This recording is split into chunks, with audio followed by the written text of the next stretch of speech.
तो आज मैं बात करने वाला हूँ रानी चटर्जी के new Bhojpuri movie trailer release date, जिस फिल्म का नाम है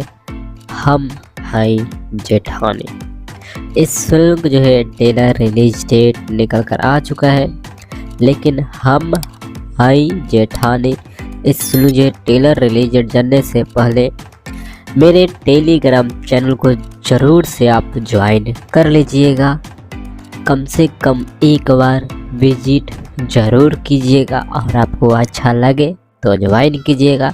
अगर नहीं लगे तो टेलीग्राम चैनल को ज्वाइन मत कीजिएगा, लेकिन कम से कम एक बार ज़रूर से विजिट कीजिएगा।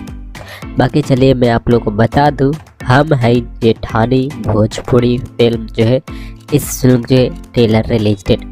हम हैं जेठानी भोजपुरी फिल्म जो है, इस फिल्म जो ट्रेलर रिलीज किया जाएगा 14 नवंबर को सुबह में 8 बजे B4U भोजपुरी के यूट्यूब चैनल से, जो कि आप स्क्रीन में इस फोटो में भी देख सकते हैं।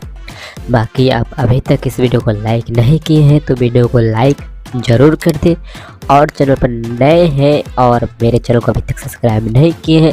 तो चैनल को सब्सक्राइब करके घंटा भी ऑल पर ज़रूर सेट कर लीजिएगा ऐसे ही अपडेट्स के लिए। बाकी मैं मिलता हूँ फिर आपसे किसी और वीडियो में, तब तक के लिए बाय बाय।